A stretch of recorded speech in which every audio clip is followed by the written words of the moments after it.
Du mardi 8 au vendredi 11 juillet 2025, le corps préfectoral, les médecins directeurs d'hôpitaux, les directeurs régionaux et départementaux de la santé, ainsi que des acteurs administratifs issus des régions frontalières de l'ouest de la Côte d'Ivoire, plus précisément des pôles régionaux d'excellence santé d'Odiéné, Mans et San Pedro, ont pris part à un atelier de sensibilisation et de formation axé sur la gestion des urgences sanitaires à San Pedro. Cette session, organisée dans le cadre du projet de renforcement de la transformation digitale et de la sécurité sanitaire, PRTDS, a réuni des experts de l'Institut national d'hygiène publique, INHP, et de l'Office national de la protection civile, ONPC.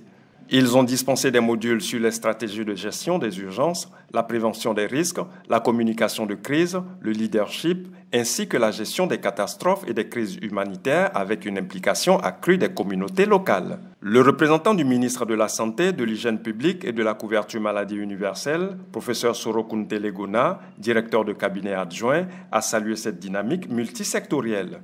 Devant ces successives crises sanitaires à répétition, le ministère chargé de la Santé a engagé progressivement plusieurs réformes en vue d'une réponse plus adaptée et plus efficace. Je pourrais citer pêle-mêle, et là, avec ancrage au niveau de la présidente de la République, le Conseil national de sécurité, qui de façon thématique aborde les questions d'urgence sanitaire. Je citerai le comité scientifique des experts, ce comité qui est logé au ministère chargé de la Santé. La création du Centre des opérations d'urgence de santé publique, le COUSP, qui est logé au sein de l'Institut national d'hygiène publique.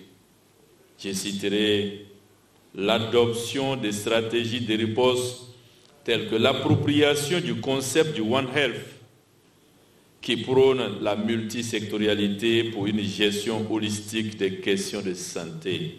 Les membres du corps préfectoral ont été exhortés à collaborer plus étroitement avec les professionnels de santé pour définir les actions prioritaires en vue de prévenir les crises dans leurs régions respectives. Avec les autorités que sont les préfets, les sous-préfets, les directeurs des hôpitaux et des CHR, l'idée c'est ensemble réfléchir comment prévenir ces situations, surtout que nous sommes dans une zone humide et que la saison des pluies est là.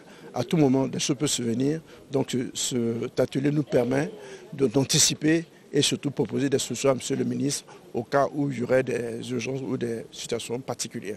Le préfet de région de la Nawa, préfet du département de Soubré, Kwame Bikalou Clément, a apprécié l'implication du corps préfectoral dans cette initiative.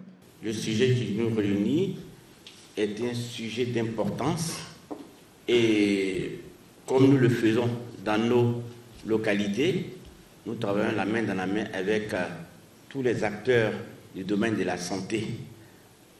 Si on considère que nous avons un but commun qui est celui d'apporter un mieux vivre aux populations dont nous avons l'encadrement.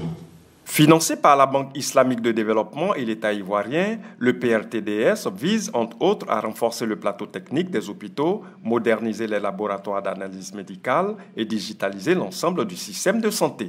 Le projet entend également appuyer les collectivités territoriales dans l'élaboration des plans stratégiques de développement sanitaire.